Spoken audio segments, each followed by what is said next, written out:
Hey everyone, welcome to the video. I'm going to do a quick rundown on this patch, patch 13.24. Get right into it. It's a pretty small one. Baron Ivor nerfs. This is a nice change if you want to cast a Blaze at max range and you just spam it. Ways out. I think he's a very underrated champion. He's really good into melee mids, or melee champions in particular, I think, over ranged champs. Has lots of ways of dealing with them and lots of bursts. So right now this champion, if people learn him, it's going to be very hard to deal with because people won't understand what he does. It's just kind of like a Phelios with all the skill rotations, like ability rotations. 0 W buffs a bit because he was a bit underperforming after they nerfed it. Very minor, but still should help him. Braum buffs, just space mana is just nice for lane. The minimum knockup duration is the most important part. They basically doubled it. Secondary target is also up, so it's nice to have more CC on his ult now. Just helps a bit. Baron nerfs are good because the lethality build is just too overperforming, less base armor, but they buffed the attack speed ratio a bit. Level 1 is unchanged. Q damage is down. W bonus attack speed is down later on and early, 5%. E damage reduction also down. And the healing is down. They also changed ult by just reducing the bonus AD, but upping the AP by 10, which doesn't really do much. But they just find her too broken when building lethality and hard to deal with, so they just keep nerfing her. It's going to be a really rough champion to balance, I think, especially with the lethality buffs on PBA now. Q buffs for Galio helps, is way clearer later on when he maxes it. It's going to be down by a second on level 5 already, because it's like level 3 points in Q. This should help his push and help him get priority in lane. This is a pretty big Gragas buff for lane and how it scales, because when they nerfed this really hurt Gragas' mid and top.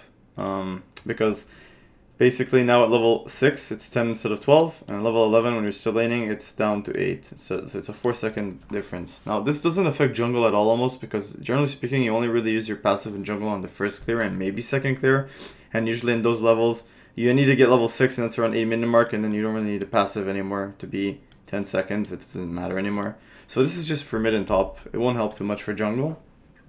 But he's a niche pick for jungle. Good pairing with Yasuo, and sometimes in some comps he's pretty decent. But I think there's just better AP junglers than him. Ivor nerfs. They're nerfing his base health, which is good. His champion's too tanky. They nerfed the percentage slow on his E by a bit, which is good. I think Ivor is a bit overperforming. Cassante buffs on his W. The champion has been underperforming and heavily nerfed after they changed him a few patches ago. Like, the champion isn't that strong now anymore, so they gave him a buff to his like mana cost and base W damage, scaling with armor and MR, which helps. Don't know how much it's gonna affect him, but we'll see. Leona buffs, I think it's a pretty good buff because she's the most, like, I'd say she's the weakest of the melee supports that are meta, because you have like Rel Nautilus, Rakan, you have sometimes Braum.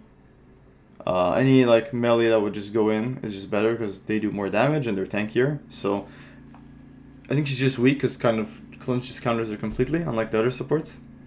So they buffed her bonus armor and, from her W and bonus MR. Now it's going to scale better, which helps her be tankier. And they also upped her damage by 50 base damage on her ult, which helps her damage. So she's going to be played a bit more, I think, now. We'll see, though. But these should help her get back. Lucian E buffs. Base cooldown on E, level 1 is already down by 3, which is pretty good. Nice Q buffs from Mordekaiser. Just his Q damage is up by ratio by 10%. And our Realm of Death now will reveal the target upon and starting to cast, which is good. So people won't cancel it while walking into bushes. So this will help him get into the 1v1 situation. Kiana buffs. Base mana up by 50, mana growth up by 10. It's pretty nice for lane, because, you know, lots of times you don't build mana immune on Kiana and then you're lacking mana. I would also say that I learned that she's bugged on this patch with her WQ kind of being inconsistent this patch, so that's something you should keep in mind until they fix that. This is nice for Talon, that is Q, even in range, will auto attack reset, so you can Q in an auto instead of Q in waiting to auto. It's a nice QL. Falco's just W and E bug fixes. Sari buffs, AD growth increase, W damage increase, because she's kind of underperforming, she's kind of weak. Hopefully this doesn't make her broken again, I don't think it will. And the final change is just the ranked season schedule update. So basically, preseason is basically just one day right now. We're on an A, right? So this is when the season ends, January 9th.